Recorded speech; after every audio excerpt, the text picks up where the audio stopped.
Hello நண்பர்களே, இது இப்போ ஒரு கறி என் அம்மா சமைக்குது. கறி இல்ல, ரசம். கொள்ளு ஓ, ரசம். ரசம். கொள்ளுல ரசம். இந்த கொள்ளு வந்து வெயிட் லாஸுக்கு நல்லா வந்து நான் அவிச்சு சாப்பிட்றது. அந்த தண்ணியில் ரசம் வச்சு குடிச்சா நல்ல டேஸ்ட்டாக இருக்கும். நான் வந்து முதல் தடவையாக நான் ரசம் வைக்க போகிறேன். அதுக்கு தான் கொள்ளை எடுத்து நேற்றே ஊற வச்சுட்டு இன்றைக்கு அடுத்த நாள் எடுத்து வச்சு அதை அவிக்கிறேன். என்னத்துக்குள்ள போட்டு அவிக்கிறேன்னு சொல்லுவாங்க. என்னத்துக்கு இல்லை? இது என்ன சொல்லுவா? ஃப்ரோசர் குக்கர். வாவ், வெரி குட் சமையல். அதுக்குள்ள போட்டு அவிச்சுட்டு நிறைய விசில் வேணுங்க. அந்த விசில் வந்த பிறகு அதை இறக்குறப்ப நல்லா அவிஞ்சிருக்கும். Wow, she is a very good cook, right guys? அவிஞ்சிட்டு இப்ப நான் எடுத்து வடிக்கிறேன். வடிச்சு அந்த தண்ணி இங்க அதுல வருது அந்த தண்ணி, அதைத்தான் ரசம் வைக்கிறது. இதை வந்து அவிச்ச கொள்ளு இதையும் நாங்க சாப்பிடலாம். இது வெங்காயம். இப்போ அவன் விட்டுட்டு ஒரு ஓட்டமாக ஓடிட்டான். இந்த கேள்வி கேட்டு போட்டு இப்போ நான் சொல்லுவேன். நான் வந்து மண் சட்டி அடுப்பில் வச்சு சூடாயின உடனே அதுக்குள்ளே நல்லெண்ணெய் விட்டு கடுகு, சீரகம், மஞ்சள் பவுடர் இவ்வளோத்தையும் போட்டு சூடாக்குறேன்.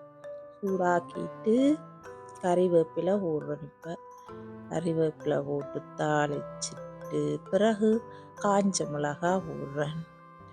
அதையும் கொஞ்சம் கலக்கி விட்டுட்டு இப்போ உள்ளியும் இஞ்சியும் இடித்து வச்சுருந்தேன். அதையும் போட்டுட்டு வெங்காயம் வெட்டி வச்சுருந்தேன். பெரிய வெங்காயம் தான் இருந்தது.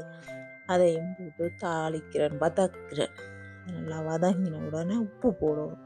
உப்பு போட்டு வதக்கினா தான் வதங்கும். இப்போ உப்பு போட போகிறேன். உப்பையும் போட்டு வதக்கிட்டு உப்பு போடுறேன். இப்போ உப்பு போட்டு வதக்கிட்டு அதுக்குள்ள பிறகு தக்காளி பழம் வெட்டி வச்சுருந்தேன். தக்காளி பழம் வெட்டி அதையும் போட்டு மசிய விட்டாச்சு. இப்போ புளி தண்ணி விடுறேன். நான் நிறைய புளி தண்ணி தான் விட்டேன். சில பேர் கொஞ்சமாக விடலாம் புளி பிடிக்காட்டி. புளியும் விட்டு அவிய விட்டுட்டு இப்போ நான் அவிச்சு வடித்து வச்சிருந்த கொள்ளு தண்ணியை அதுக்குள்ளே ஊற்றுறேன். ஊற்றி கொதிக்க விட வேணும்.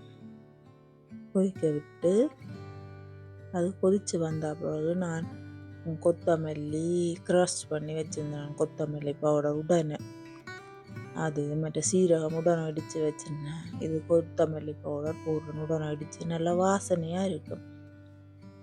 வாங்கின பவுடர்ண்டா வாசனையே வராது. இது இடித்தது நல்ல வாசனை. அது பிறகு சீரகம் உடனே இடித்த சீரக பவுடரும் போடுறேன். இதுதான் சீரக பவுடர். அது 2 கரண்டி போட்டு கொதிச்சா பிறகு மிளகு பவுடர். அது கடையில் வாங்கின பவுடர் தான், ஃப்ரெஷ்ஷாக வாங்கினதான் மிளகு பவுடர் போடுறேன்.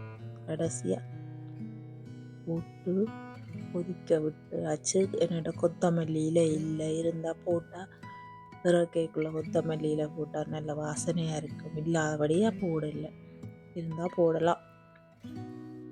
இப்போ ரெடி ஆகிட்டுதான் அடுப்பை நிப்பாடிட்டு கொஞ்சம் எடுத்து குடிச்சு பார்த்தேன்.